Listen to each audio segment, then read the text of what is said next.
Hello and welcome everybody to another episode of Pod Strickland. I'm your host Shwin and this is episode 567. I am joined, as always, by my co-host Stacy Dennis at StacyFan89 on Twitter. Stacy, how are you doing? Doing pretty well. Yeah, happy to. It's good. Good Sunday. Boston loses twice. Michigan beats Ohio State.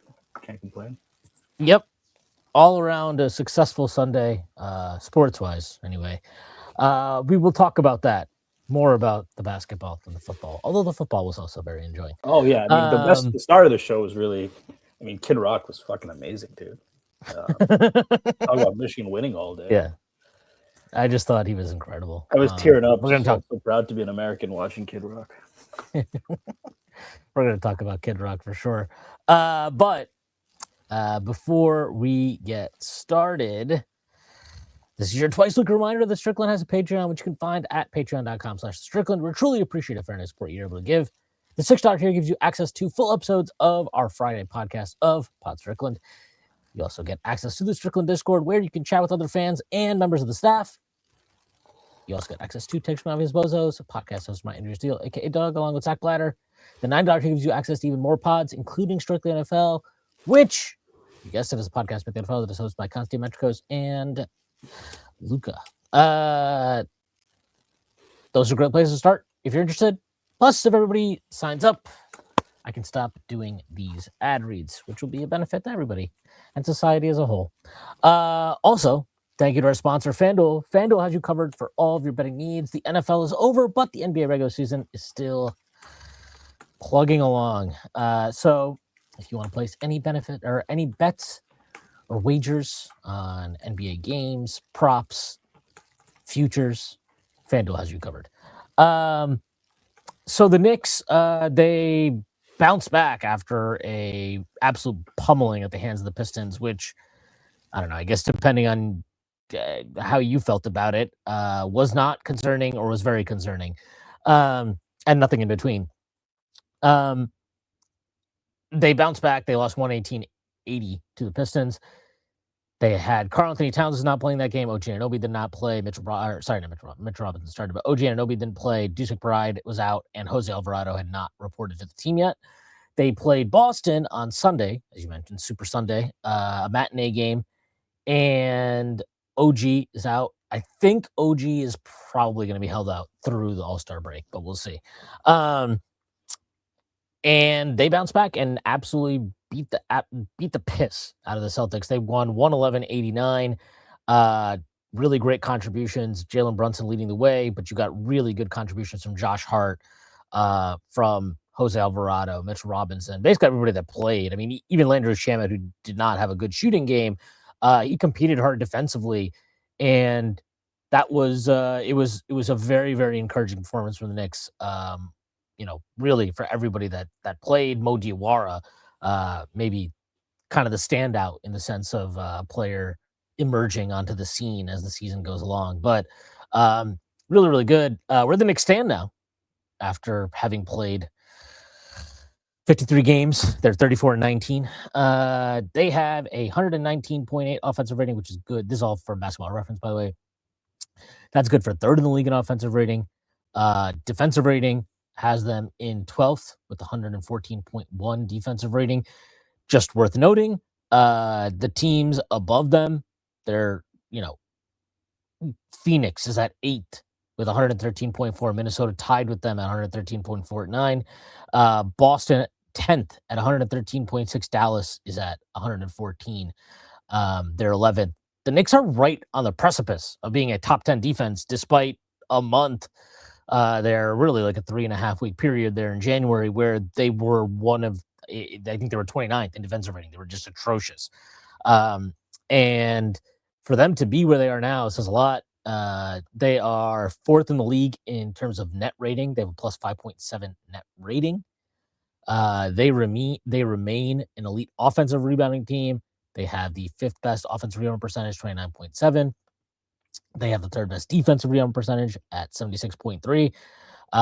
So they're doing a lot of really positive things that indicate that this is not just a good team, but a contending team.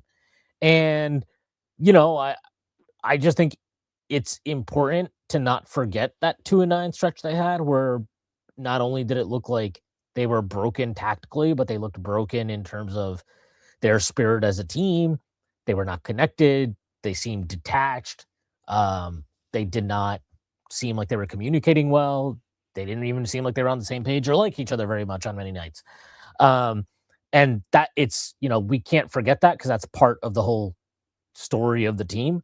But again, I think it's worth mentioning. Like, if you take out that 2-9 stretch, the Knicks are 32-10 in their other games. And despite that 2-9 stretch, they still have a profile that paints them as a contender. And, to me, the larger sample is probably more indicative of what this team is. And on top of that, I think the Alvarado addition is really significant. There's no other way for me to put it. I think it's really significant. The backup ball handler spot was a constant issue for the Knicks and really has been since they traded Emmanuel quickly in the OG Anunoby trade. And, Cam Payne did good work last year. I know the on-off stuff with him really paints him as a dynamic game changer. The fact that he's not in the league probably tells you what the NBA thought of that. And Alvarado is, flat out just a superior contributor, a superior player. He does give the Knicks a quality point of attack defender, which with Deuce McBride out now for an extended period of time here, was a glaring deficiency. And honestly, even with Deuce, it's something that you didn't have enough of. So that's nice. He's also a much better ball handler than Deuce. He is a more secure ball handler, especially in terms of handling ball pressure, than Tyler Kolek, who I don't think they've, given up on, but it's a contending year. Like, you have to try and strengthen as much as you can. And, as good as Kolek has been at times, he's also shown that he's still very susceptible to being exposed by teams that can really get into the ball and pressure you higher up the floor and make you break them down. And he doesn't necessarily have that in his game right now, not consistently anyway. So Alvarado just addresses a lot. He's a credible 3-point shooter, not a great one, but a credible one, a guy that you're not just going to leave wide open. He shoots about 37% from three. So the Knicks have hit on a lot of their deficiencies by adding this player. They have done it at a cost that ultimately is, I don't want to call it nothing because we did draft Mo Diawara with the 51st pick, but is a price that is very minimal. You're talking about 2 picks, and one in 2026, one in 2027, that are likely to be in the 50s potentially. This year, almost certainly, barring any catastrophic injury issues, and next year, we'll see how it lands. But for an immediate upgrade that actually reduces, there's so many upsides to this move. Immediate upgrade in personnel, cuts salary, and makes it possible that you can add somebody on the buyout market without even cutting anybody or anything like that. So you can do that right now. Then it could add a 15th player right now, which is something that they did not necessarily have the ability to do prior to the trade. And in addition, you kept your best kind of draft equity in place moving forward to do this deal. And you also had the benefit of, you didn't trade anybody in your rotation to get Alvarado, who is going to be in your rotation. These are all just, it's an incredible kind of needle that the front office has threaded here. And, if you want to criticize them for signing Yabusele in the first place, that's fair enough. They were able to successfully get out of that mishap, and not just get out of it, to unload him, but also get out of it while landing a guy who can help you in your push this season to contend for the title. And as far as contending for the title, is Alvarado the perfect addition? No. Obviously, that would be crazy to say that he's the perfect addition. But is he a player who, look, we can sit here and talk about they need more size on the wing. They could use a third big man. And I don't necessarily disagree with either of those things. I do think that we're getting to a point where size on the wing and things of that, like the valuing of physical dimensions, physical tools, is maybe overlooking what we can take away from just looking at the finals teams last year alone, right? OKC does not have a ton of wing defenders. They don't have a ton of wings. Jalen Williams is arguably their only wing. I know SGA is a big guard, but in terms of wings, like really, it's Jalen Williams, and that's about it. Alex Caruso, not a wing. Lou Dort is, I think he's like 6'3", 6'4". He's not really a wing. Big guy, but not really a wing. Casey Wallace, not a wing. You can go on down the line here, but this is not a team that's littered with a bunch of gigantic, oversized defenders. Look at the Pacers last year. You had quality point of attack defenders across the board, but you're talking about Aaron Nesmith, not really a big wing. Nemhard, a guard, flat out. TJ McConnell, a guard. Like, you can get to the NBA Finals. You can win a championship without having a bunch of wings, a bunch of big wings even. And what I would also just posit is, like, it's easy to fantasize and fetishize about the perfect roster and addressing every single one of your needs. Again, looking at teams that made the NBA Finals from last year, and just generally looking at teams across the board in the league this year, even the best teams, every single one of them has issues. Every single team in the NBA, from OKC on down, has issues. And yeah, the scale of those issues may vary. You might get different mileage on those. But every single team has issues. There is no perfect roster. There is no team, in my opinion, that you look at and you'd be like, this team, clear cut, best team in the league, and really has no competition. I mean, if you want to say OKC, fine. I would say that based on just their playoff run last year and a lot of things we've seen from them this year, that's not really the case. The metrics are the metrics, and their ability to pound the shit out of teams when they do have a talent advantage is real and it matters. But when they play the best teams in the league, it doesn't feel like they are operating on a completely different level, at least not from what I've seen in many cases this season. And last season, obviously, getting pushed 7 games by the Nuggets, getting pushed 7 games in the NBA Finals by the Pacers. So, whatever concerns people may have about the Knicks moving forward, long term, this team is worth caring about in the here and now. They are absolutely a title contender. I think this is the most talented Knicks team of my lifetime. I don't think that's a hot take to say. I think they have the ability to play in different ways, line up with different lineups. They can go 5 out. They have the ability to use OG Anunoby at the 5 if you want to play a small ball 5 or, basically no 5. They can play double big with Cat and Mitchell Robinson, right? They have all of these different ways that they can line up. They can play with 2 guards. They can play with 3 wings. They can do all kinds of things. And I think what we saw in that Celtics game on Sunday, I think you're going to see a lot more games like that and feel like that down the back half of the season. I expect Mikal Bridges and Karl-Anthony Towns, I mean, their turnarounds have kind of already started, but I expect them to finish the season better, much better than they were operating at during that kind of January lull. I think trade rumors can get to guys. I think there was an angst about their play that was tied to all of the Giannis stuff. That's gone. That's out of the equation. I liked that, it was kind of funny to see the Celtics try a double big thing with Kada and Vooch, and it was terrible. And I like that Mike Brown was able to kind of show, like, hey, you know what? Let me show you how double bigs can work, because we actually have good fucking bigs instead of industry plants. And Karl-Anthony Towns, Mitchell Robinson, they didn't play a lot together in that game, but they were effective in the brief minutes that they did play. And we know that they have been effective at various points when they play together. You saw Brunson play with Alvarado. You saw Alvarado with the bench. You saw just a lot of different variety of things you could throw out there. And obviously, when you get Diawara playing the way that he played in that game and the way that he has flashed at times, now you're talking about adding another piece. We talked about, the Knicks could use another wing. Like, maybe you have the other wing. Maybe you don't need to look outside the building for that piece. Maybe it's here in place.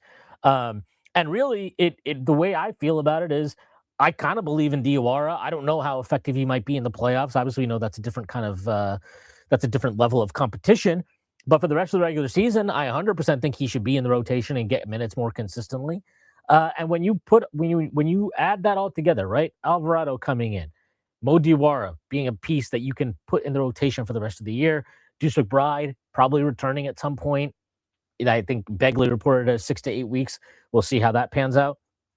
Shamet has obviously slotted back in after his return from injury.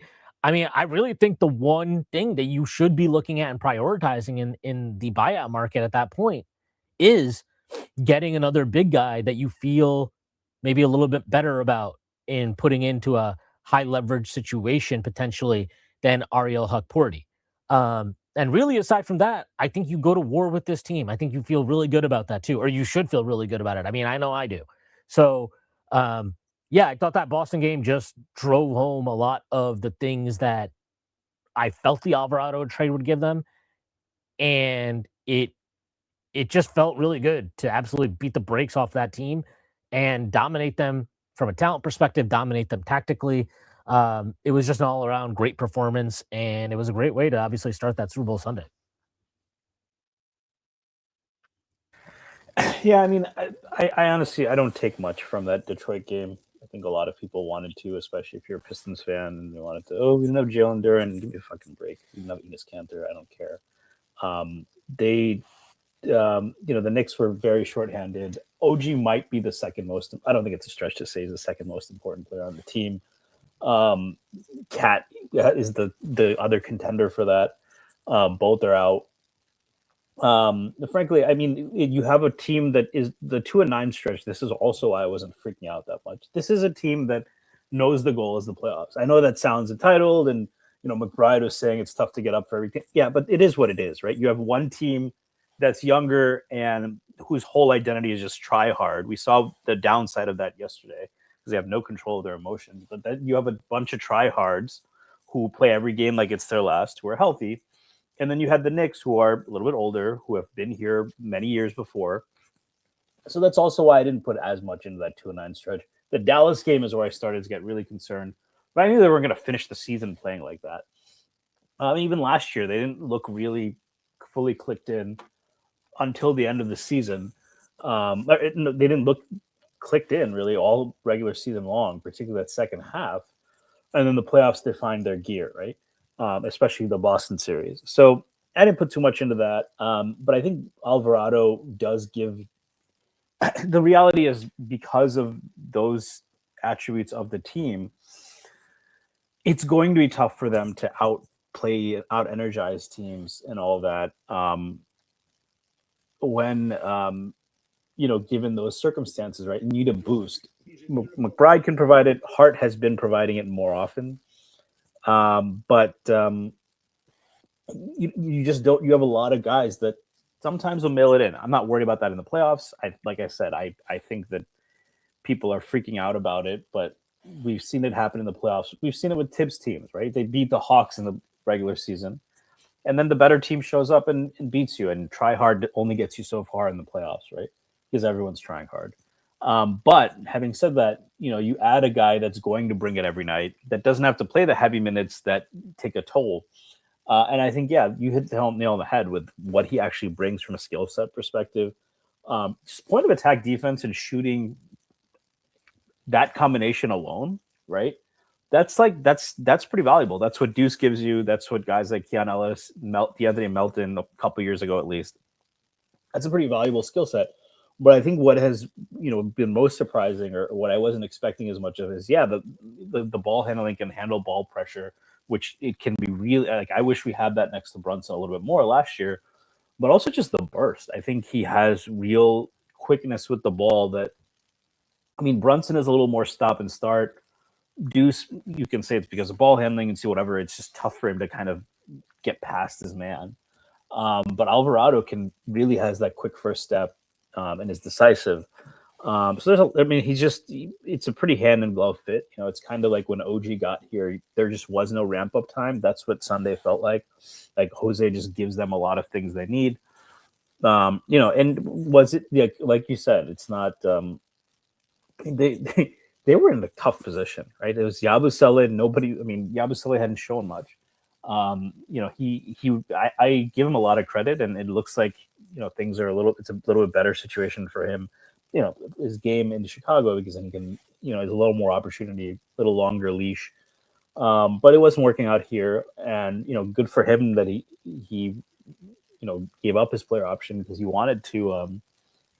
He wants to play this year, right? I think he's betting on himself, which I can't blame him, and best of luck to him. But to turn that in 2 seconds into a viable rotation piece was nothing short of a miracle. I mean, that's exaggerating, but that was a big win and pretty much as good as you could hope for.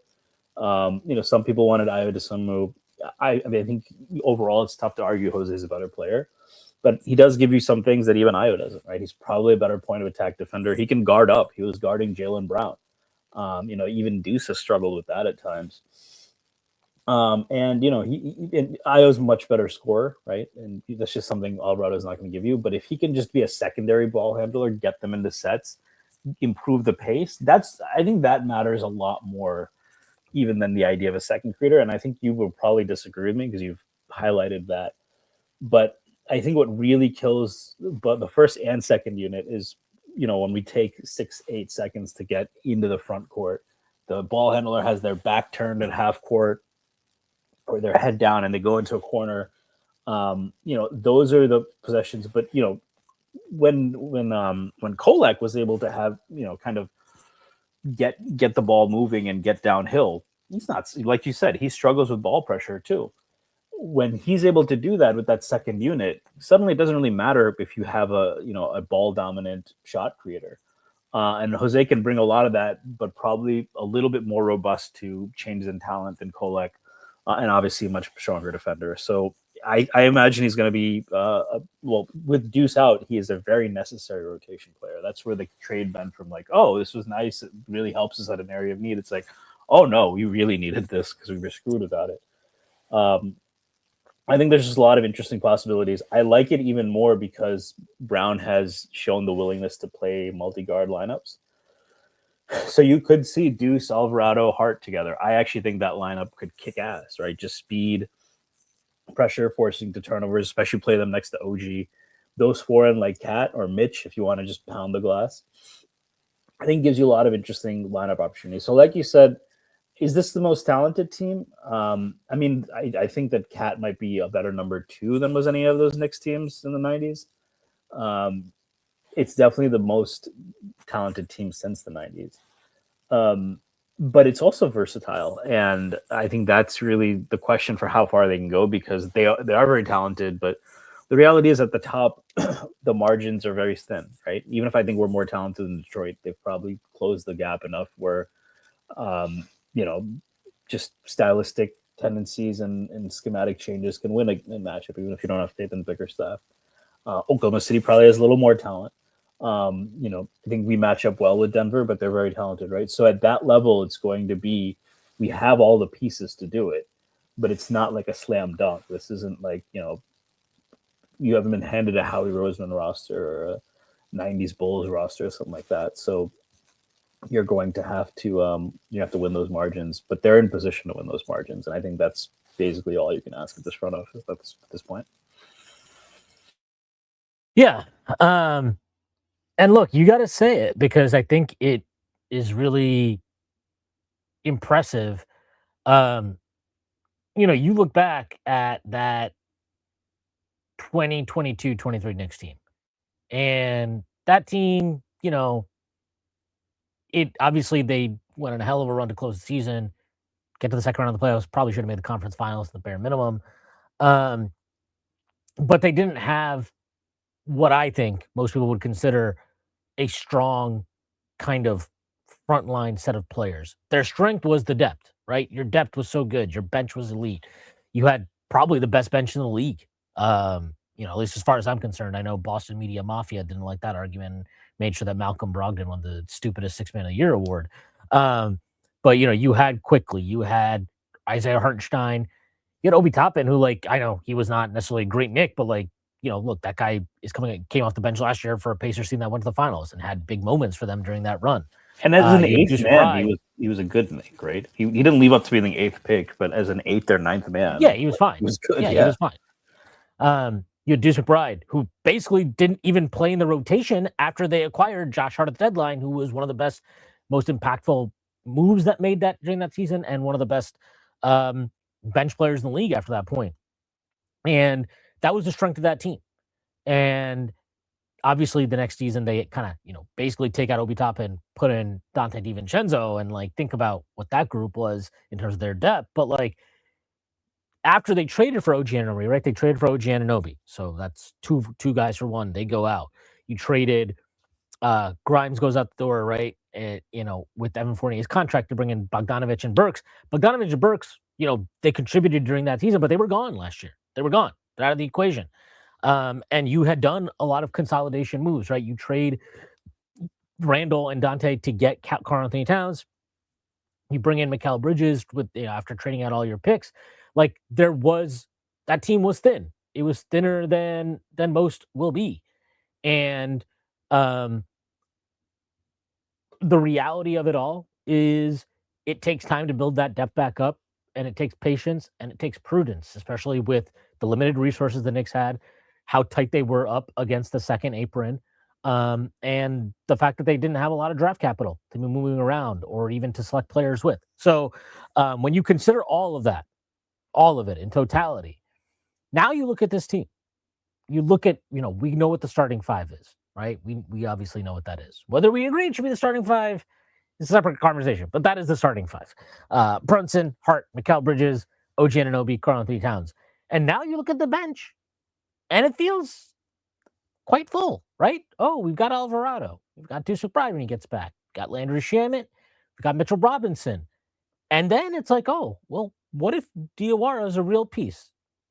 That changes things. And Tyler Kolek, like, what if he's if he's your 11th guy you're talking about? Like, that's a pretty okay place to be. Would you like if you had one more wing and one? Yeah, all those things are true. But again, like, roster spots are finite, right? And more than roster spots, rotation spots are finite. So it all comes at there's a trade-off to all of it, right? There's a trade-off to well, if we bring this guy in, if we address the wing, who comes out of the rotation, right? There's all these things you have to factor in. And are the Knicks a little bit small? Sure. Are they, would you like a little bit more athleticism? Yeah. But what they are is really fucking good. And it's not just good in terms of like talent dominance, but they have pieces that fit together. They have optionality with the lineups they can put out there and how they're structured. And ultimately, if you go back to when Tibbs was fired and the reasoning that was given, right? Part of it was player development, but a lot of it was wanting to be more flexible with how you approach the regular season, wanting to be more flexible in-game tactically, right? How quick you're making adjustments, what adjustments you're making, what adjustments you're willing to make. And part of that, right? Yes, it's all well and good to have a coach that's more flexible and wants to do more things, and that's all great. You have to give them the tools. They have to have the roster to be able to do that. And I think the best thing that you can say about this front office and how they've assembled this roster and what this roster ultimately is now is you have given Mike Brown the tools, especially again, assuming Deuce McBride is back. You've given Mike Brown the tools now to be flexible, to be able to be diverse in how he approaches games, how he approaches things tactically, the type of adjustments he can make and that are available for him to make. And, again, perfection it's something great to chase. It's not ever realistic. There is no and will never be a team that is perfect. But this team is probably as close as you could get. If I told you, where they were to start the offseason anyway, and where they are now at the trade deadline with basically all your ability to add talent aside from the buyout market, now is it's all past. I think people would say, like, yeah, actually, you know what? They've done a pretty good job here. And yes, part of that, like projecting maybe what Mo Diawara is. Yeah, some of it is, but like, it's hard not to see what the kid did against Boston on Sunday, and forgetting like, Boston as a whole, but just the way that he was able to really make Jaylen Brown super uncomfortable. Like you could feel that. Jaylen Brown started getting it going in the third quarter early on, and then Diawara got put on him, and he really did nothing. He couldn't do anything. He didn't do anything, and um, we saw that a week prior when they played Toronto. Right, Ingram got going early in the third quarter, and then Diawara got put on him for a couple possessions, and all of a sudden Ingram disappeared. Like, can he do that for a full game? I don't know. But what I will say is having a guy like that can do those things, can handle those top level defensive tasks. His discipline has improved also as well. It's something that he said his off ball and just general team defense has improved a lot since he started the rookie season. But to have a guy that can do that off your bench, a big wing who's active, who makes these guys, you can sense it. He makes you feel uncomfortable. He is uncomfortable to play against, and you can sense that, and you can feel it from opponents. What he did in that game, was it the most impactful part of the game? No, but it certainly did have an impact. It certainly helped the Knicks win the fucking game, and we'll see how real the three ball is. I think he's shooting something like 39% right now from three for the season. This is a 51st pick we're talking about, and he is earning his keep and fighting his way, clawing his way into a rotation for a team that probably didn't anticipate him to do much of anything this year. And obviously, as a title contender, or a team that at least believes itself to be a title contender, if you don't agree with that, the bar is high. The bar is high to step into that rotation as a young player and establish yourself. And he is meeting that. He is meeting that challenge. And yeah, I mean, again, it just says so much to me about that performance on Sunday from him, the impact he had and the way it felt and the way he made Jaylen Brown kind of basically say uncle and give up. I mean, that's what happened. Jaylen Brown basically gave up in that game. So just really, really impressive from him. And, kudos to whoever in the front office was most responsible for that decision to draft it. Yeah, I make people uncomfortable at work too, but they never say that I'm earning my keep. I don't know. I think, yeah, I mean, this is not, I want to say this is kind of nothing new, right? In terms of the Knicks finding value in the draft. I'm still not out on Huck Porty, but even last year, the amount he gave us, like from a spot where you usually get nothing in the draft. I mean, hell, Jericho Sims, right? We complained about him a lot. But what Jericho Sims did for the Knicks even is like probably a 75th percentile outcome for like the 58th pick. And, Porty's giving you more than what you expect too. But late in the draft, this is a team that's generally been pretty good, right? That 2021 draft, really, they got a lot out of it, right? Grimes is not here, and then the guys that traded him for aren't here either. But obviously, late first, you're making that work. I think we talked last week, but like it's really glaring how when you don't draft well and you start to have to pay your guys, the toll comes, the bill comes due. And Golden State, I think, is the clearest example of a team dealing with that. Find guys like McBride, Grimes quickly in the draft, Huck Porty, Sims even. It's not new that they can find a guy like that. I think with Diawara, what is really unique, though, is that he is that big wing type that they have not had that kind of success with. They tried to find that with Dadier, and I think he got sent back down to Westchester. It looks like it might be getting late early at this point. Maybe he needs a change of scenery because Diawara does provide.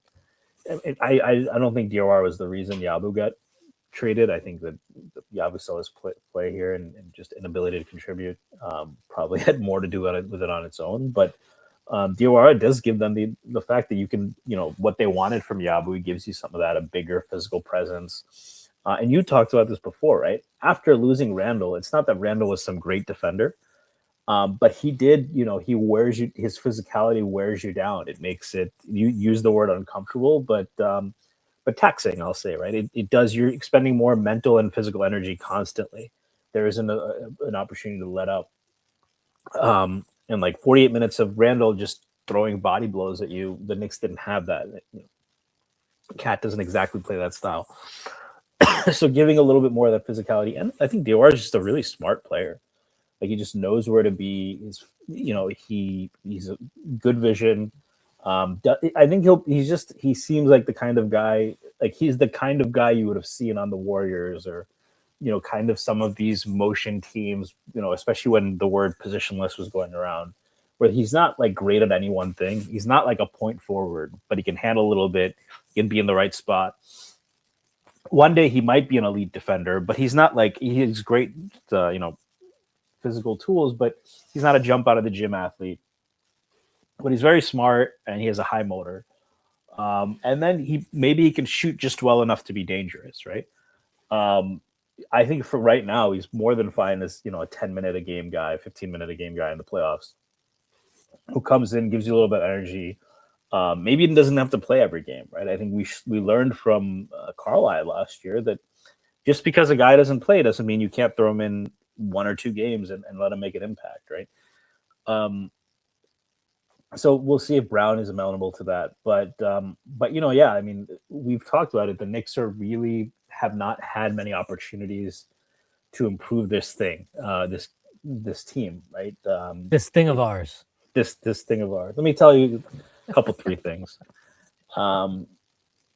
They paid their guys, right? They paid Cat, paid Brunson, paid Bridges. Now OG's been paid. Yabu was like their big thing that was supposed to happen. That didn't work out, right? I'm not going to rake the front office over the coals. I think that was, are there other guys, maybe Laravia or whoever? If they could have signed those guys, maybe.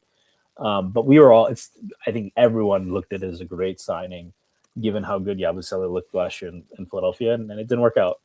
But that showed you they were relying so much on that any kind of source of some depth of a guy who can contribute, give you a different look when you're that top heavy. Again, if that doesn't happen, you turn into Golden State, you turn into some of these other teams. And the other fact is Diawara is 21, 20. I mean, our guys we are going to need players to bridge to the next, as Brunson ages, we are going to need guys to be those bridges. No pun intended. And the coffers are a little bare right now, right? Kolek is older, and I do not think will be on the team long term. I'd love to be proven wrong. I do love how he plays. Even Deuce is 26, 27. We'll see what happens with the extension.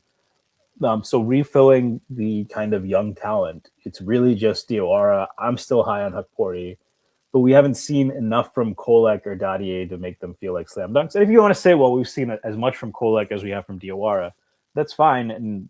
But I will say the physical tools, it may not be fair because I do think Kolek, like he changed that Toronto game. I don't want to seem like a Kolek hater, but you are going to bet on he was great in the Cup final. He was great against Orlando too in the semifinals of the Cup. He's proven more. I mean, I definitely think he's proven more than Dadier, and I do think like he can stay around the NBA. I just wonder with the physical tools if there's a bit of a ceiling there. That I think Diawara, it's a little bit of an easier projection, and he has a few more pathways. But we do need more young talent, both for now and for the future. And Diawara he also just gives you, the last thing I'll say, I touched on this, he gives you something you and I, especially, and a lot of Knicks fans have talked about, is a big physical wing presence. We've been, now we have it with OG, obviously, but Mikal even isn't exactly that, right? He's more of a finesse type. When he's engaged, he is really effective. I'm not using that to knock him. But especially like every time we went to the draft and they would draft all these guards, you hear people complain about, why can't we just draft this 6'9" wing? This is what the allure of Cam Reddish was, right? This is why people are so like, if that works out, that's what we've been chasing. And Diawara is a very different player from Cam Reddish, and he's not the athletic kind, but he's also much stronger. I mean, he's hungry. Like you can fucking see it when he's on the floor. That guy is like going fucking balls to the wall every second he's out there. I mean, it's like, you talk like that's why he's uncomfortable to play against. That's why, because you're like, this guy is like actually a fucking lunatic out here. Like he's just like, you don't want to deal with that. It's like we all do that. Like we've all played pickup. We're here like, Jesus, this fucking guy is relentless. Like, I'm enough. Like, it's Sunday morning. What are we doing here? And Like a long that's game the type of volley. motor he has. He doesn't stop. He's relentless. And like, look, I think Dadier, right, for example, he was a more heralded prospect at the time. Like, he was viewed as a more known quantity anyway.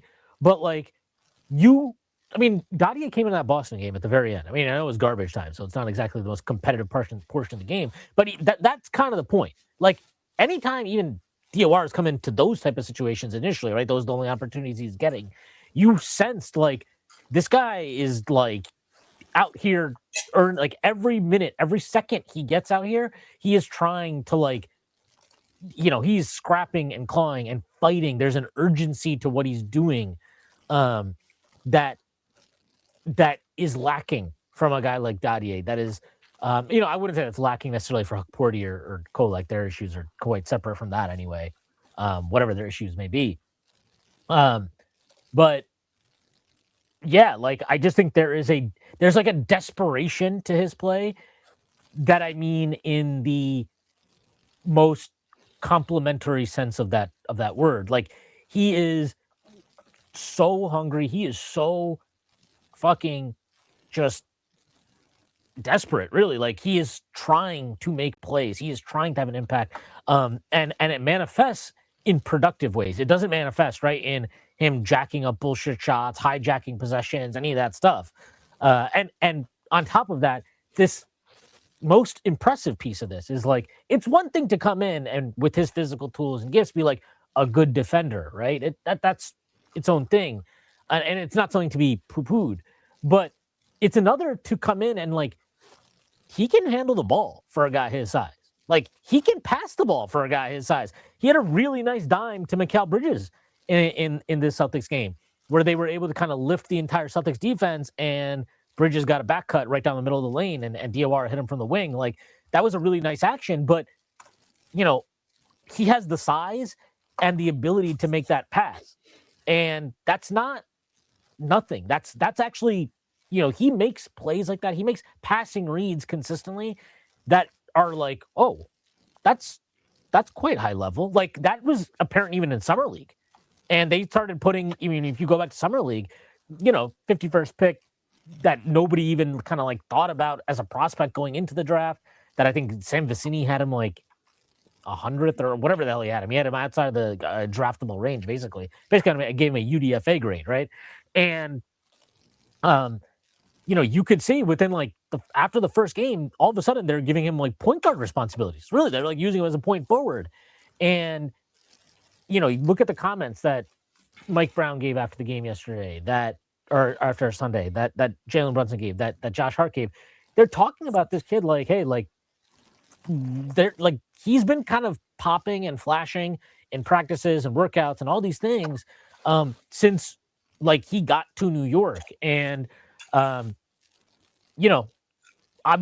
you don't want to get too far ahead of yourselves, and you're hoping that, look, if he just becomes a solid contributor at that pick, like, you're thrilled. But it's hard not to watch that game against Boston and see what he's put on tape throughout the course of the season. And obviously it's not all perfect, but to see the high-end flashes of what he can do, and the fact that they're not really just flashes, but like high-end kind of stretches of play. And when you think about that and think about how raw he is and you project forward, it's hard not to think like there's more for this guy to do than to just be a functional 3-and-D piece. Like, there's more to his game. There's more to the abilities that he has than that. Obviously, he's got to work on some of his verticality and finishing at the rim and all those type of things. But like, the ingredients are there, the tools are there.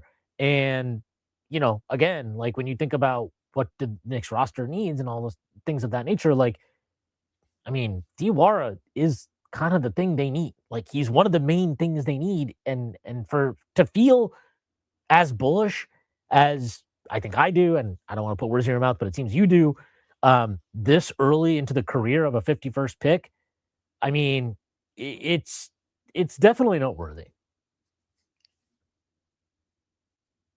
Yeah, I think we've been there before. Like, I was pretty bullish on Huckporty last year, so he was taken around in this pick. So, I don't want to go popping the champagne yet. But I think, we know that this is a front office that targets high character guys. Whatever you think about Dadier, one of the best things that was said about him when he was drafted was very coachable, hardworking. I doubt that that has changed. I think there's probably something getting in his way of playing with a little more force on an NBA floor. But we know that these are things, motor, like those are characteristics they've nearly always looked for in their draft prospects. I don't think you can think of a single guy who that doesn't apply to that they've drafted. I don't know as much about Trevor Keels, but obviously Grimes, Deuce, Toppin, quickly, all those guys pretty much exemplified that, right? Deuce.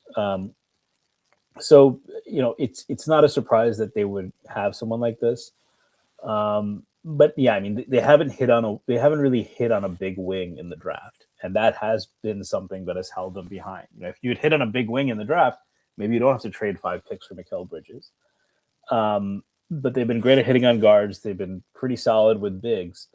Now they get Diawara, and you're saying like they have a few guys like this now, right? Like you have now Alvarado, you have Hart, you have Deuce, and you have Diawara, where the starting lineup has not been immune to their share of drama, and guys may be mailing it in and some frustration. It's good to have a few guys who are a little younger who are going to play every possession like it's their last. It's infectious, it's contagious. It says, when those starters are kind of, having a stretch in the doldrums, these are the kind of guys that come in and light a fire under your ass, right? If you're OG and you're mailing in a defensive possession, and then you see Diawara scrambling all over, that snaps you out of it maybe a little bit. You're Brunson and you're just walking the ball up the floor, or, not playing with much energy or looking around, and you see Alvarado like diving out of bounds or forcing a steal. So they have a few of these guys that mitigate that. I think that's more important in the regular season than the playoffs, because in the playoffs, ultimately, I've seen this team. Like, they didn't lose to Indiana because of any of that. They will show up when it matters. But those regular season games, as we get deeper into February into March, when like finding the energy to show up every night, and then when there's another team, right, and maybe the Knicks are shorthanded like they were in Detroit, these are the guys that say, "Hey, this isn't going to be an easy walkover." Like, and then it puts the pressure on the other team, right? So these are the guys you need, the depth to carry you through the regular season, even with a kind of top-heavy roster full of stars. And then we'll see what'll happen in the playoffs. But there's a lot to be encouraged with Diawara. Just this is the kind of player they just haven't hit on in the draft, so it's exciting. Yeah. Look, you mentioned playoffs, and it is worth mentioning. The odds have shifted a lot over the course of the last couple of weeks. But right now on FanDuel, the Pistons stand as the favorite at plus 310. The Cavs are second favorite, plus 340. The Knicks are right there, plus 350. And then the Celtics are at plus 380 in fourth. Tatum is doing 5-on-5 work now with their G League team. They still have not given a timetable or confirmed whether or not he's returning this year. We'll see what happens with that. I don't look, if Tatum's back, obviously it improves the Celtics. There's no question about it. And I would never suggest that the Knicks can just like look past them or anything like that. But I feel quite strongly like we beat a better version of this Celtics team last season. And we did that while I think most people would say and argue and believe that this was while the Knicks were being kind of used maybe suboptimally in a lot of ways. I would not be that scared of playing the Celtics. That front court to me is not good. I know that Vooch probably will help them a bit, but I think that front court. Look, Nemias Queta has done a lot of great things for them. He's a solid player. The Knicks have a clear-cut advantage in the front court. Like Karl-Anthony Towns, Mitchell Robinson. If you want to throw in OG and Anunoby, into that mix, like that's just a better combination. That's just way more talent than the Celtics have in the front court. And in the back court, like yeah, guess what, man? Jalen Brunson's better than anybody that the Celtics have. You still have Mikal Bridges, you still have Josh Hart. Now you have Alvarado into the mix. You have Deuce McBride. Like, yeah, okay. Boston has Jalen Brown. They have Derek White. They have Peyton Pritchard. But like again, the Knicks total, everything they have there, I just feel way better about. So I would not be worried about the Celtics too much. Um, Cleveland, we'll see. They had a nice win yesterday in Denver. They've added Harden, obviously. Darius Garland going out. I think it makes them better for sure this year. Doesn't matter in the playoffs. I'm a little less bullish on that. And I still have a lot of questions about how, Jared Allen and Evan Mobley play together. And, I get it. But, like, at this point, the Cavs are just firmly in, like, I just got to see it. I got to see it at some point because that's the territory they're in right now. To date, they have been pretty consistently a very, very good regular season team that gets into the playoffs and is a much lesser version of themselves. Is a reduced version of themselves. Maybe that changes this year. Maybe this is the year everything clicks and it all works. But I'm not a believer yet, not to that degree anyway. Detroit is probably where me and you disagree with them the most. I think they're a legit contender. They have flaws. They're obviously not perfect. I think the lack of a second creator is ultimately a Achilles heel of theirs. I don't really care. I'm with you to circle back. Like, I don't give a shit that the Knicks lost that game on Friday. Like, quite honestly, I didn't care in the slightest. It did not affect my night. It did not affect my mood at all. I just moved on with my life because I did not think the Knicks were going to win that game as soon as we saw that, who was not playing. And I don't, look, the Knicks obviously lost by whatever it was, 31 the time before they played in Detroit. I don't want to dismiss everything that happened during that 2-9 stretch, but like I am gonna just chalk that up to like the Knicks were I have no fucking clue what exactly was going on with the team at that point in time. Whatever it was sucked, and I hated every minute of it. But they're a different team now. Have you ever seen that movie Cinderella Man, where it's like, he's not the same guy anymore? That's kind of how I feel about that. So I still think the Knicks would beat them in a series. I think the Knicks are or should be. I don't care how they're priced. To me, they're the prohibitive favorite in the East. That doesn't mean they're undefeatable. I think the East is good. Like, I think all of these teams are really good. I think Detroit's really good. I think obviously the Knicks are really good. I think the Cavs are really good. I think the Celtics are really good. Philly is, I don't want to get into it because it's like, well, if they're healthy, and it's like, even if they're healthy, I don't really trust them at all. But yeah, I guess if they're healthy, you can throw that out there. And if Paul George is not, just taking fucking steroids and shit, maybe it'll help. Charlotte's dangerous. They've been really, really good lately. But I think the Knicks can beat any of these teams. I think they're positioned to do it. I think they have the talent. I think they have the experience. And I like the mental makeup of the team. I know they're not tough and whatever. I just find all that to be really aggravating and nonsense for the most part. I think this team is plenty talented. They're plenty talented. They're plenty tough. I don't know how we're going to constantly have the same fucking toughness discussion about this team every time they lose a game to the Pistons or the Magic, but that's the world we live in. I think they're plenty tough.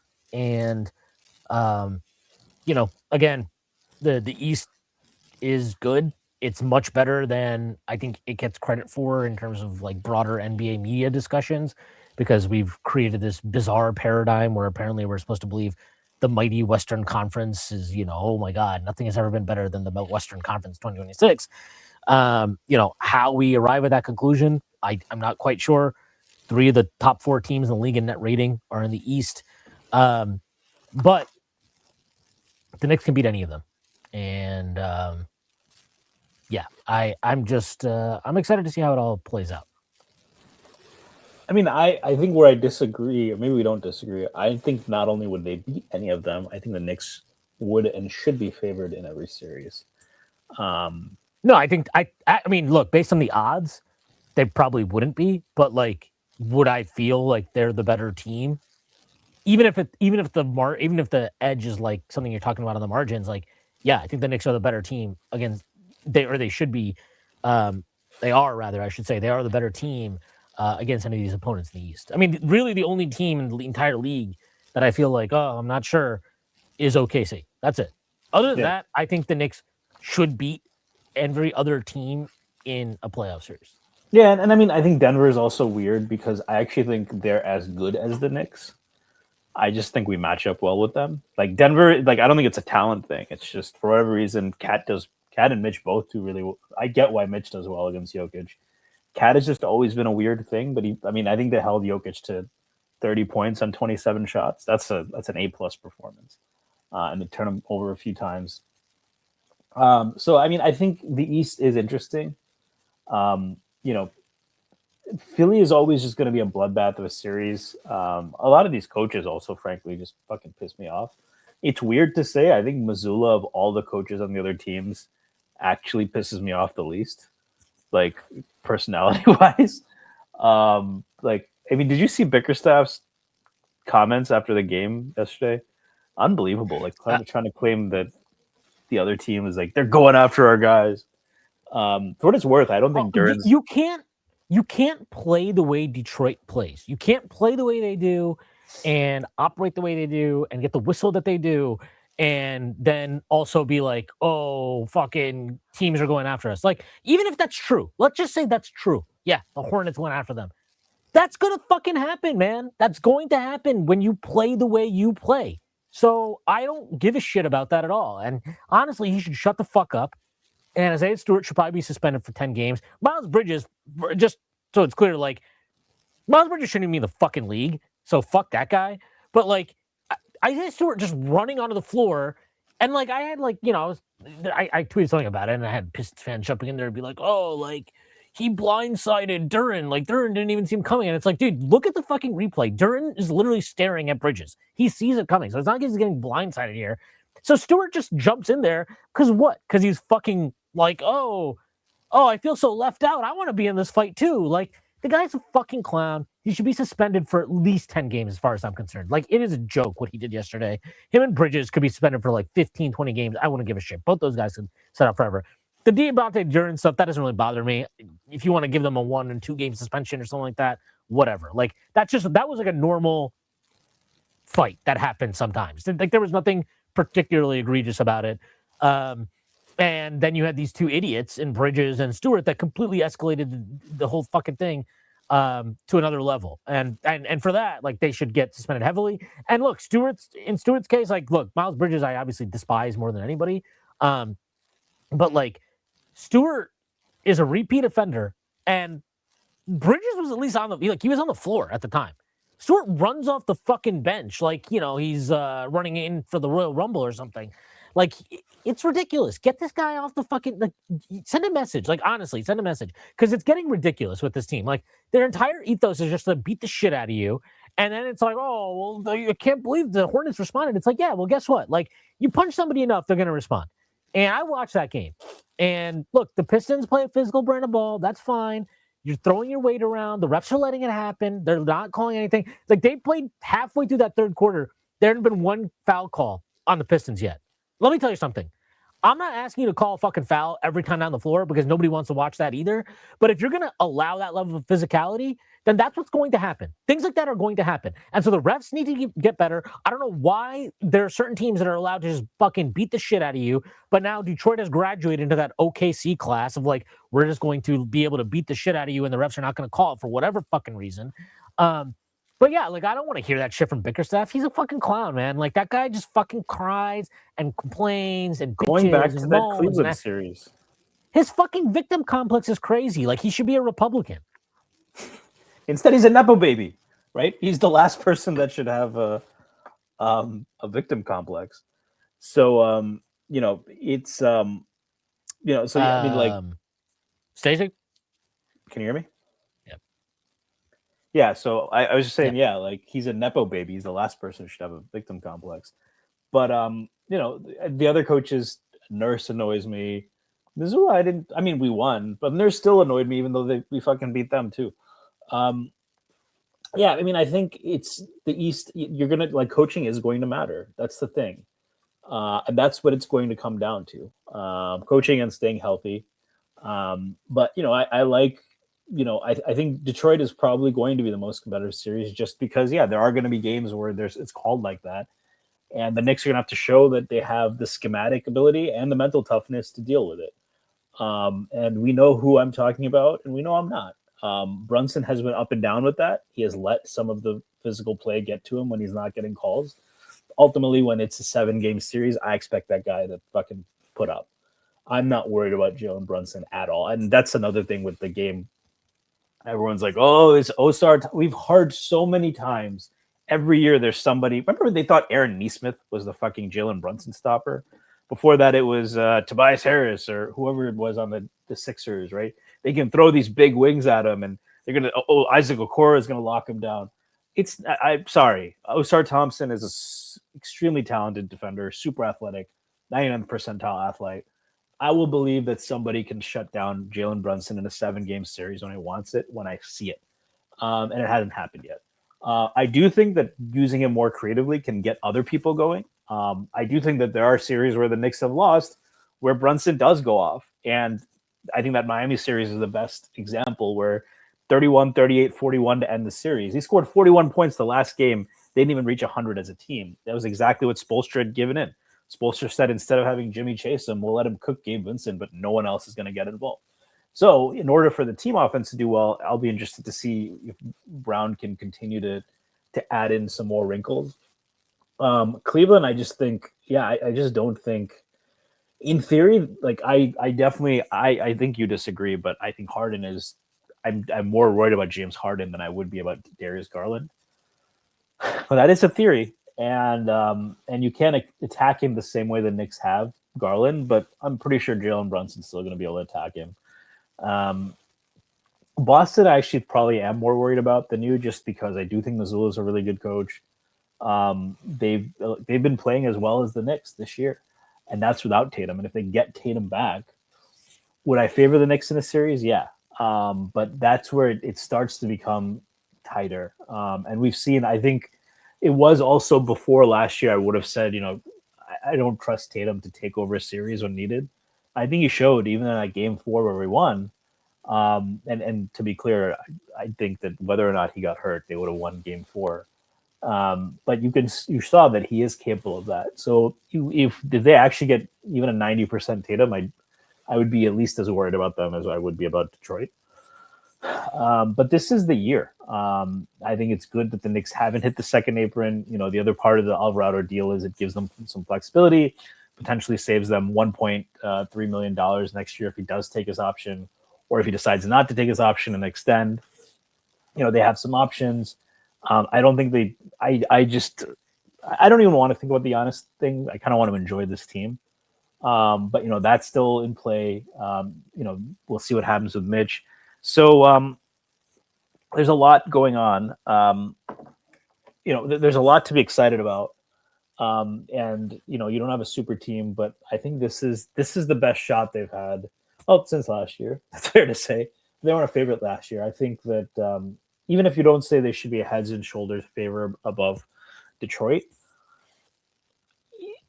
last year you would have said they were firmly behind Boston, and then after the regular season, Cleveland. I don't think they're firmly behind anyone right now, besides OKC. So, yeah, and even with OKC, I think they could beat them. So, yeah, no, I look, they're in a good spot. So we'll see how that happens or how things unfold there. I guess just looking forward here. I think it's worth discussing this. The Knicks have they have a top 8 protected pick from the Wizards. I don't think anybody in their right mind was particularly expecting the Knicks to get that pick this year. And that's fine. I think teams are allowed to tank, and teams should be, obviously they should put their, what matters to them ahead of anything else. So I am understanding of why the Wizards have tanked, will be tanking, and all of that going into the, for the rest of this season anyway. I think the league just has to make a fucking move here, because the shit that is the Utah Jazz and the Wizards are doing to keep their picks is like genuinely disgraceful. the Jazz won last night, but it's not because they tried to. Like, they won just after benching Markkanen and benching Jaren Jackson Jr. and benching Yusuf Nurkic, basically with 5 minutes left in the third quarter. They did the same thing on Saturday, I believe, against the Magic. They lost that game. Like, I don't see how that's legit. Like, they owe a top 8 protected pick that goes out to OKC this year too. So, like, again, I understand the motivations of wanting to keep these picks, but you have, like, these scenarios existing is embarrassing. I think the fact that the league doesn't seem to have much ability to do anything about it, at least not by like the bylaws of the CBA, is pathetic. And they just have to address it because the pick protections have created a fucking disaster for them. I really think that you need to get rid of all pick protections aside from the 1 to 4 protected ones, right? That's just basically jump protection. I'm fine with that alone. I also think that like picks should maybe not convert into seconds. Like if you give up a first, eventually it becomes a first. And then I think you need to limit the amount of years picks can be protected, right? Like the Knicks had that. I don't know if you remember, but when they traded the year they drafted Grimes and Deuce and all those guys, they had the 19th pick that year. They traded that 19th pick for a Charlotte protected first. That Charlotte protected first may finally convey this year to whichever team currently has it. I think that may be San Antonio. Not sure. Might be San Antonio, or they might have traded it. So it did to not. Fox trade. Its conveyance period was longer than the rest of Cam Reddish's career. Yes, and the point is like that trade was made in 2021, and we're 5 years down the line, and it's still out there. It's still a thing that's out there. Like that is ridiculous to me. I mean, the Bulls have a protected pick from the Blazers that I think they traded that they got in like 2021, and that is protected through 2028. There just needs to be like I think the max a pick should be protected is maybe 2 years. 2 years, and you only allow 1 to 4 protection. Like it's just that something has to happen because you can't have what is unfolding right now is genuinely like a disgrace. Like you are getting the tanking for the back half of the season is going to be absolutely ridiculous when you look at the teams that are doing it. Like the Bulls have very much they're full speed ahead with their tank. The Nets have been tanking all year, which like again, like I actually understand why they are. And look, they're playing their young guys. I don't begrudge them that. They're not they're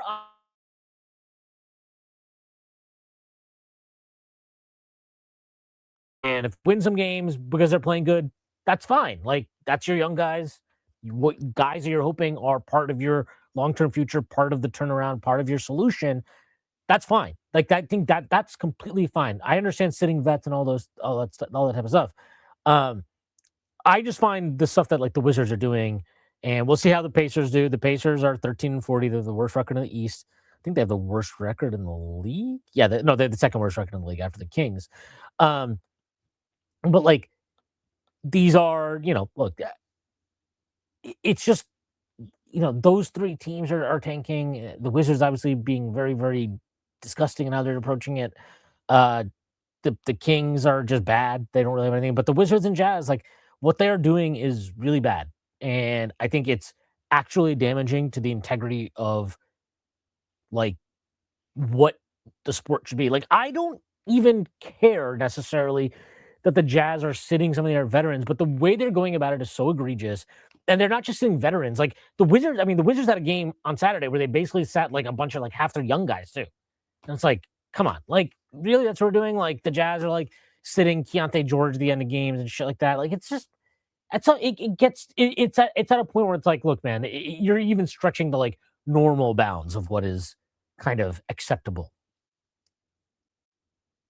Yeah, I mean, I think, like you said, I think when you have when you don't have vets, like when they're like, oh, this front office is tanking, so they didn't pay vets, right? That's where I usually push back, and it's like, look, a team shouldn't be forced to overpay to be mediocre, right? In those scenarios, yeah, absolutely, right? Like, don't that's on the front office, right? Don't overpay, and then if people outperform or something, there's something that says you can't, find good value. And if they outperform, then you have decisions to make. But I've never been, there's people who think that, just by getting rid of big contracts and, and being intentionally bad and creating a roster that isn't very good, that's completely unethical. I don't think that's the be all end all of team building, but I don't push back on that. I think what you're suggesting, is much more dangerous, or it's a lot more like if a team is intentionally in the game pulling starters, pulling players intentionally to lose. I don't know. I mean, you can have perverse incentives, right? I know that if you watch the World Cup sometimes, or if you watched, like in college basketball in some of the early season tournaments this year, they had, point differential to select between teams. Even if you went undefeated, you could miss out if you didn't have the highest point differential. So teams were, kind of playing harder with a couple minutes left. So you can have weird incentives sometimes, but this is an incentive to deliberately lose. And what I'll also say is, I wonder if the flattened lottery odds have actually incentivized this more, because, because now, like it's even lower, I think, if you're the third or fourth pick than it was before. It's more flattened out towards the rest of the lottery. So the idea was that teams would be like, well, even if we can't get the playoffs, it doesn't hurt us that much. But the prize of being high and of maximizing your odds is still higher than ever, or is still higher, right? So that's objectively like give yourself the best chance at the highest pick. And with the Wizards, I kind of get it a little bit more because they do want to keep their pick. I think this sucks that it's been a couple of years now where that's happened, right? I don't know if you remember a couple of years ago, the Mavs tanked a couple games and they screwed us out of a top 10 pick. And then what was it the year after? Who did you end up? Was that the Dadier pick? Yeah, that ended up being Dadier or whatever. It was like 24 and 25. So whichever one, I don't know. Yeah, they ended up taking Derek Lively with that pick. So aside from the fact that it's unfair and we can get over that, like it sends a really bad message. And I can't remember it being this blatant. And it's particularly galling because the NBA has fined teams for load management, right? They fined the Spurs for resting Kawhi. I believe it's happened again since then. They took a second round pick from the Knicks for a kid talking to his dad about a life decision. Something's got to be, you got to make an example out of someone. The Jazz, I think, have been notorious about a lot of things. A lot of players just have wasted. Markkanen's a talented player, just kind of wasting away out in Utah. Ainge has done some shady shit here and in Boston. We saw what happened with Isaiah Thomas, so I don't know that he's necessarily the guy who should get the benefit of the doubt from the league. But it's just become more calculating than ever, and it's kind of a shame too because, I think there's more parity and there's more opportunity than ever before, right? You get in the play-in, you could end up facing Cleveland in the first round. I think the Knicks are very solid and a very good team, but you get in the play-in, maybe anything can happen. I think we're seeing that more and more. We thought Oklahoma City was invincible, and they went 7 games. And they went 7 games against a team the Knicks took to 6 and very well could have gone with 7 or beaten, right? So there's more opportunity than ever. And I think there's values to be found. And there's really opportunity segments. A guy, I think the small guard thing that we talked about with these guys just not having much of a market, that might be the next inefficiency where the Alvarados and the Keon Ellises and even the Malik Monks, different type of player, but kind of shafted a little bit in terms of value. Maybe those are some of the opportunities. But just, it's very cynical and it's blatant in a way that it hasn't been before. And it is at the point where the league should crack down. The league should not crack down on personnel moves that are clearly to make your team worse. But every night you're responsible to say the guys on the floor, the guys in that room, the guys who are taking the court, the coaches that are there are going to do everything they can to win this game. That is their job. The front office has no obligation to put the best team on the floor through their moves. But once people are deemed healthy, the coach has the ball in his court, so to speak. Anything that goes against doing your best in that game, aside from putting someone in danger, or if someone's injured, that needs to be cracked down on. Yeah, definitely agree with that. Yeah, we'll see what happens there, but it sucks because I think that there's a lot of talent obviously in the league, and I think that the um, general state of the league is really good. The talent level is really high. And I think a lot of teams made good moves at the deadline. But look, even the Jazz, like I think the Jazz thing is so fucking annoying because they literally traded for Jaren Jackson Jr. at the trade deadline, and they're playing him in these games. But then they're like, oh well, all right, you played enough. Like now it's time to lose. Like I don't know, like, something about that is just so distasteful, and it's especially galling. I think when you see the league in bed with these gambling companies, right? These sports books, to the degree they are, when fans are paying ticket, you're paying to go to these games. You want to see the best players, right? Like you want to see the best players play basketball. And you're just Real not. quick, These are teams that you're just not going to get that opportunity because that's just basically how the incentive structure has more or less worked. I do want to kind of touching on that note with gambling. This is a bit of a pivot. You mentioned this on the Strickland, and I hadn't even thought about this. It does seem problematic that Giannis is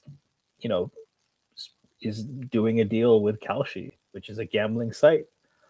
I wonder if how there are legal loopholes around that, but that seems like, it kind of blew up in their face this offseason with the scandal, but that's kind of been swept under the rug. But yeah, it's another big part of it that I think the league I know that it's not a blind spot for them, but I don't see them doing anything about it. Meanwhile, you have Giannis pushing Kalshi. Beyond like the game integrity stuff, it's a serious, gambling is a serious problem for a lot of people. I think it should be legal.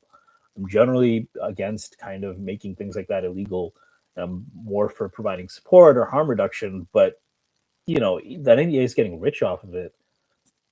To your point, like there's a lot of problematic stuff, and tanking is just one aspect.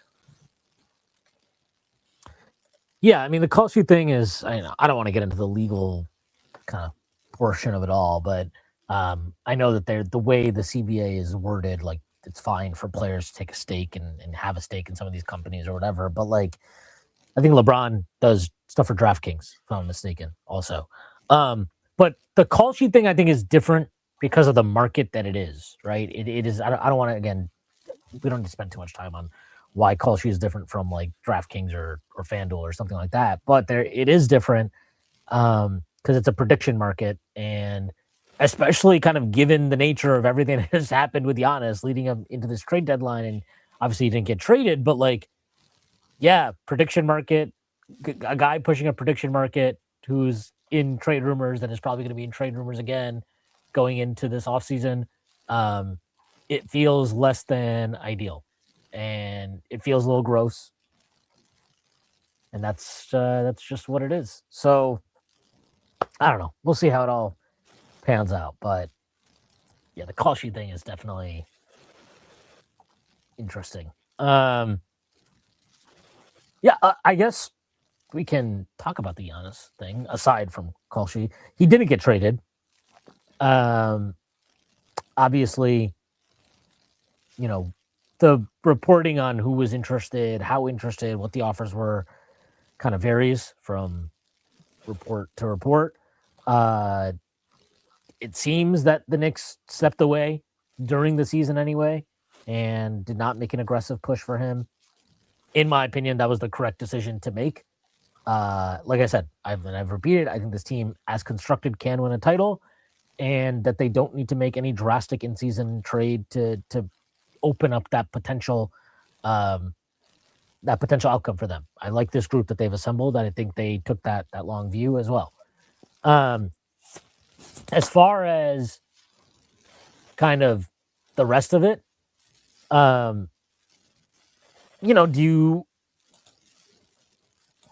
he doesn't get traded now, there's all kinds of potential difficulties that can arise were he to get traded in the summer. If the Knicks were to trade from the summer, namely that you'd be hard capped at the second apron again.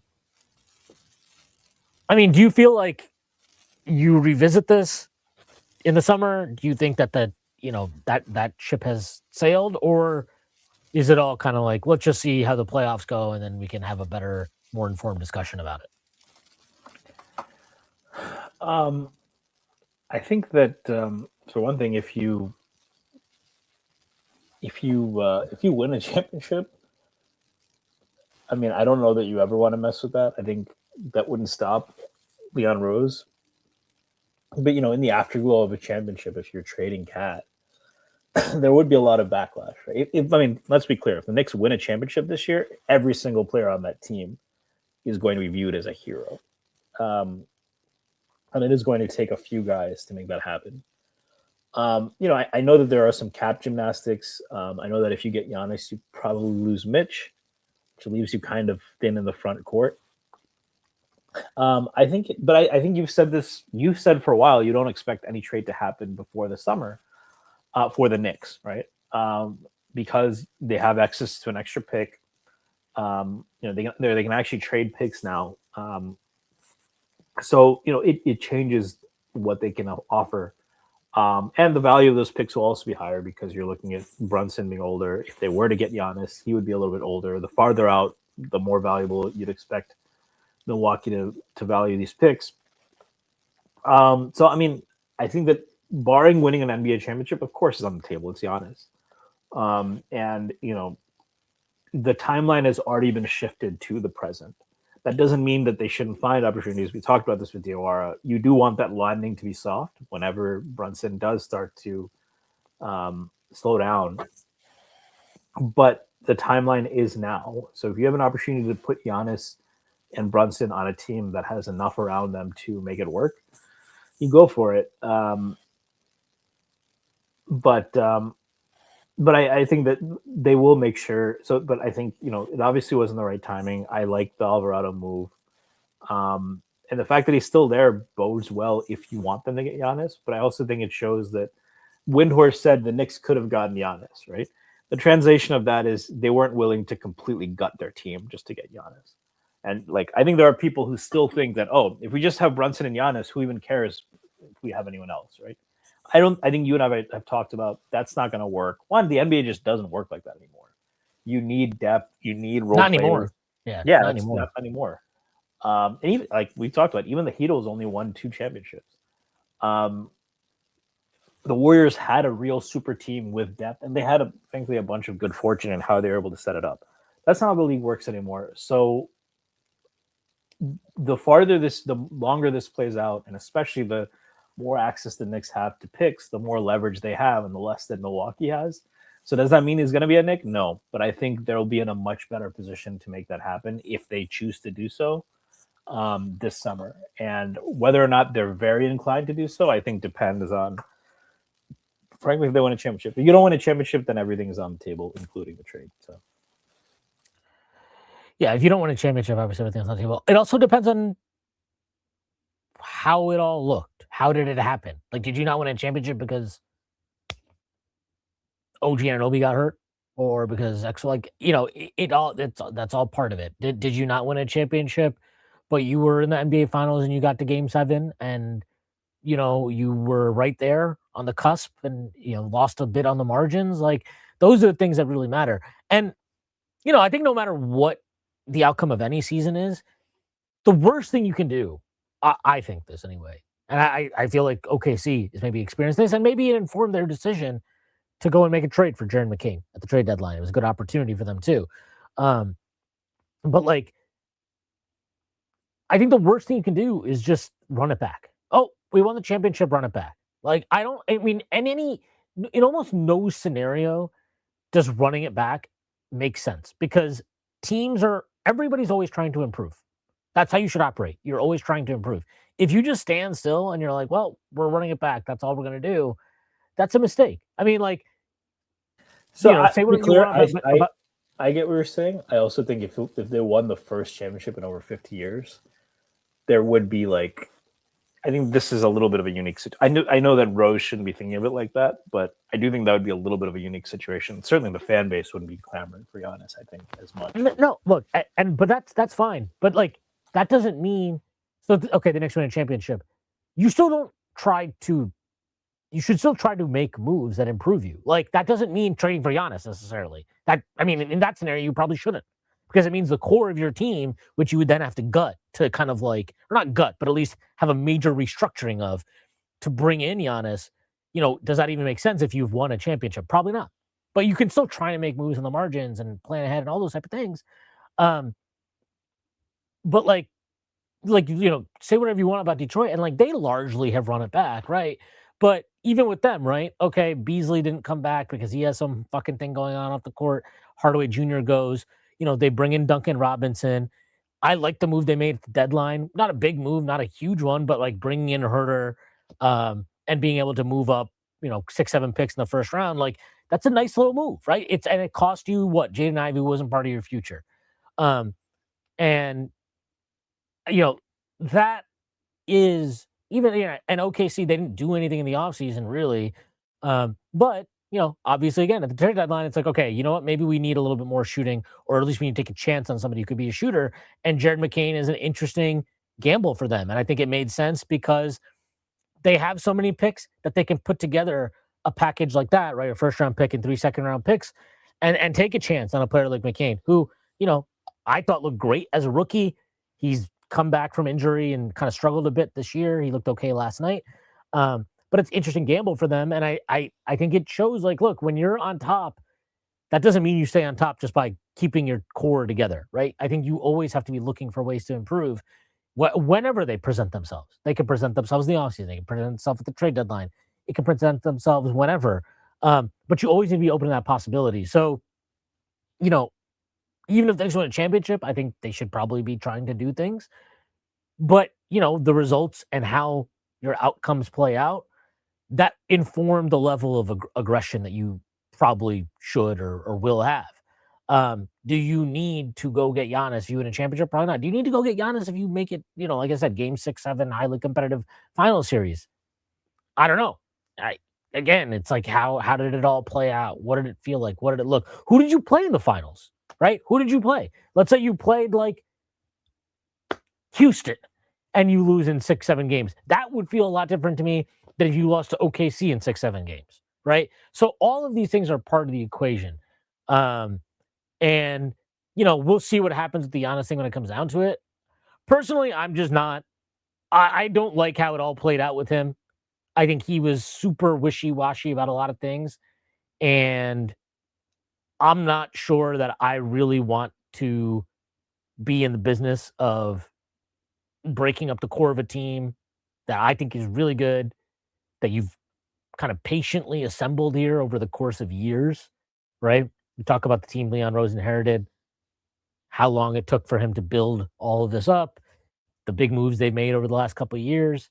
A lot has gone into this. And if you're trading the rest of what you have effectively, the rest of your flexibility for the time being anyway, to go get Giannis, one, you got to be damn sure that it's 100% the right move. But two, it's like obviously a tremendous player, tremendous talent.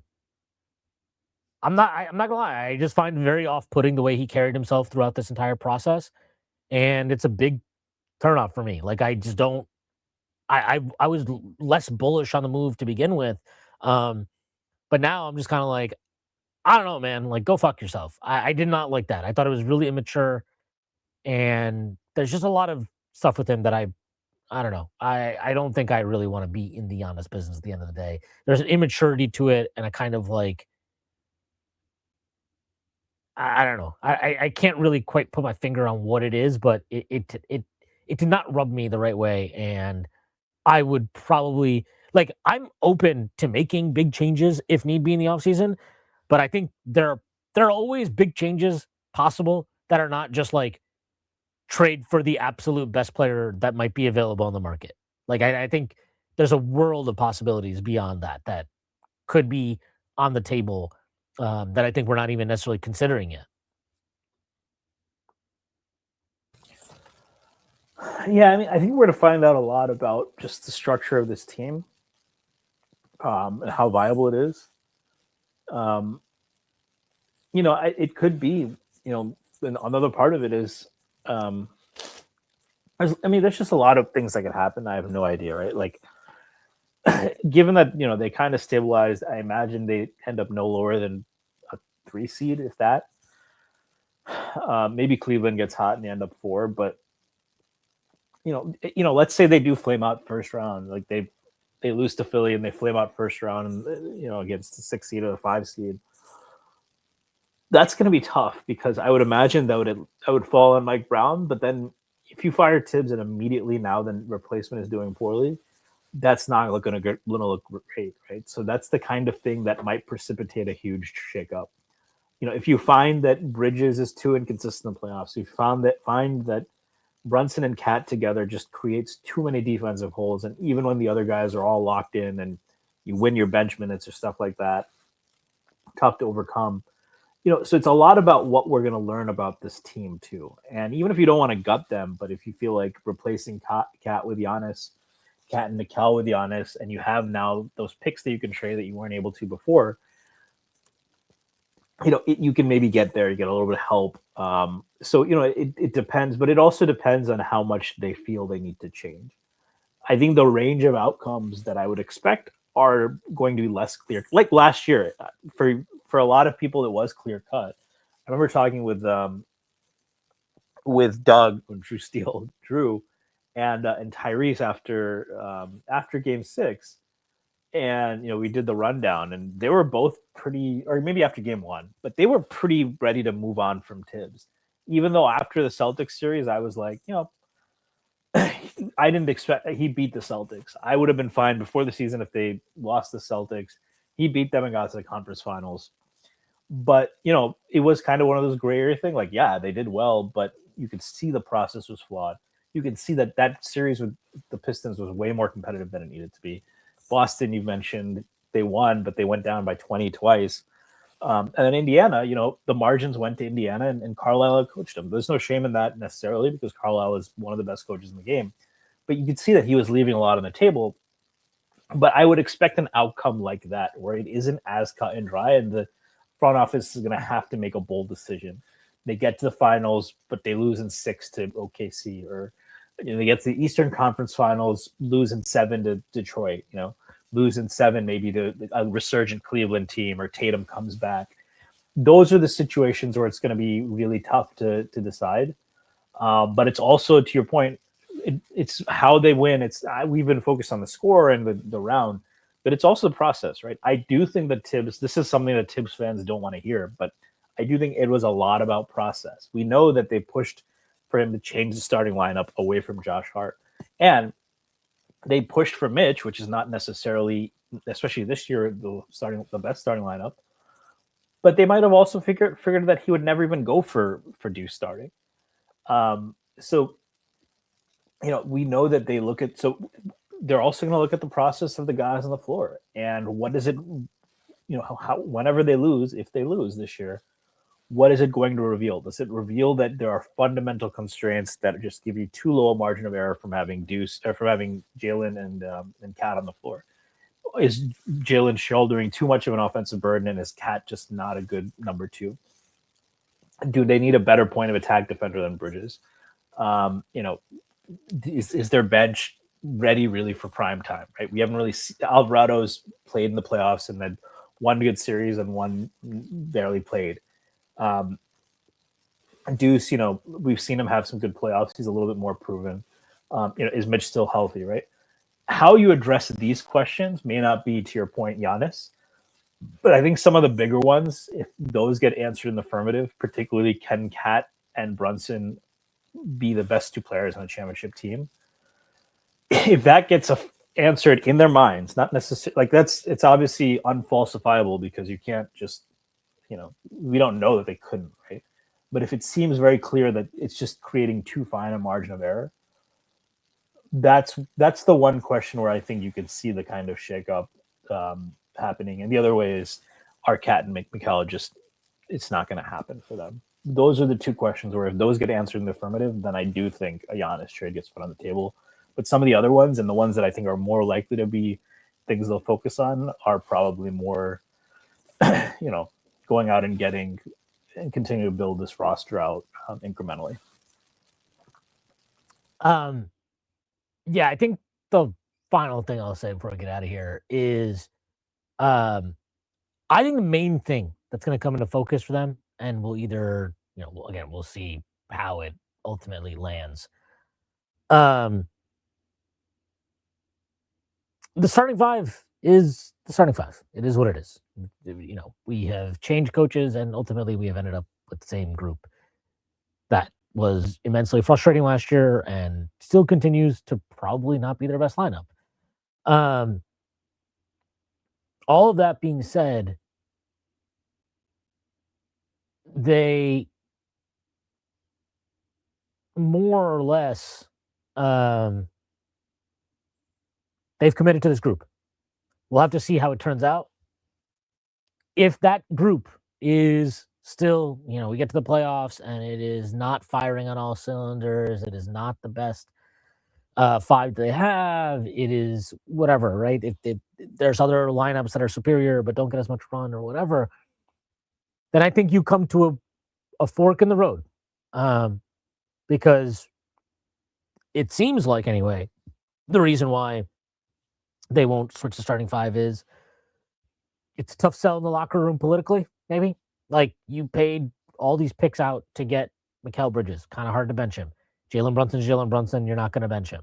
OG Anunoby is too important and obviously doesn't deserve to be benched, obviously. So that's that. Karl-Anthony Towns is, one, I don't think Mitchell Robinson can start. Two, Karl-Anthony Towns standing in the game, his contract, all those type of things play into that. And then Josh Hart is, if he can't buy into why he shouldn't start, if that's something that you're trying to do, if that's not something he's comfortable with, if you can't sell it to him, whatever the case may be, then you have to make a decision. And Josh Hart is extension eligible after the year. He will only have 1 year guaranteed left on his contract at that point. Karl-Anthony Towns will have 1 year and a player option after that, left on his contract after that. Some of this stuff might be, it might just come to a head right then, just because of, if the results aren't there and then you have all these things that you're considering with the starting five. Maybe that is ultimately going to kind of guide your decisions. And it could even be as simple as hey, is Karl-Anthony Towns willing to take X in an extension that we'd be comfortable taking? Is Josh Hart willing to take Y in an extension that we'd be okay with? What are those numbers? How does it fit into, our long-term picture, how we want to manage our cap sheet, how we want to build out this roster, the flexibility it gives us, if it restricts us from doing something, if it opens up the possibility for doing something. These are all parts of the equation that I think are really complex and are hard to kind of discern when we're sitting here, in early February trying to figure it out. But I promise you they will be part of the equation at the end of the season, especially if the Knicks lose again. I mean, look, if the Knicks lost in the second round, right? Then it depends to who, right? Yeah, but even then, I think even if we agree that the Knicks, and I'm sure they feel this, that they're the best team in the East, that they, or at least that they should be, that they can and have the ability to beat everybody in the East. So there's a scenario I can point to, right? Tatum comes back, we play them as 2-3, we go to 7 games, Brunson's banged up or something, and they win, right? And I don't know if that's disaster necessarily. I would view it as a disaster. It's maybe not disaster, but then you would probably look at it. Yeah, but you'd probably look at it and be like, okay, well, health is not guaranteed. Guys get injured. How do we what can we do so that in this same scenario, if Brunson is dealing with something and he's a little bit off his game, can we make a move to bring in somebody that better makes up that gap, that can adjust for that can accommodate for that? And I just don't see a scenario where they lose in the second round or something, short of and I mean true, catastrophic, Brunson has a season-ending injury, or OG or Cat or whatever, like one of these main pieces that you lose at that point in the season, and it's like, oh well, I guess it is what it is. And we also, like we've talked about it, the Knicks are maybe more finely tuned than some other teams in terms of kind of all the pieces fit together well, and that total picture that they create is championship caliber. But when you start removing pieces, even some like kind of lesser pieces, right? Like a Deuce or a Mitchell Robinson or whatever. Those two very specifically, that all of a sudden their margin for error is much more reduced than maybe some other teams are when players at the same scale are getting removed from the equation because of injury or whatever. So it'll be interesting to see how they manage it, depending on, I mean, look, it'll be more interesting to see how things unfold. Hopefully they just win a championship. We don't have to worry about any of their shit. But in the event that they don't, I think that this offseason should be very interesting for the Knicks. Hopefully they just win a championship. Yeah, I think that's the hard hitting, heavy analysis that people, that our listeners are looking for. I agree 100%. Yeah. All right. That's a good place to end this. Stacy, let the people know they can find you and plug anything you'd like to plug. You can find me at StacyPatton89 on Twitter. And I got nothing to plug. So. Awesome. I have nothing to plug personally, so I'll just plug all the way to Strickland. Check it out. That is our show for today. Thank you to our sponsor, FanDuel. The Knicks play the Pacers tonight. They play the Sixers on Wednesday, and then they are done until next week. All-Star break is here. So hopefully they can handle their business tonight and tomorrow. That would be a great way to go into the break at 36-19. I think they will handle business tonight. Tomorrow, second end of a back-to-back. Who knows how things will play out. OG Anunoby, I don't expect him back until after the All-Star break, so we'll see. But okay, all right. That is our show for today. Again, hope everybody has a great week. I hope if you're a Patriots fan that you are wallowing in misery, as you all deserve. And yeah, all right. Peace.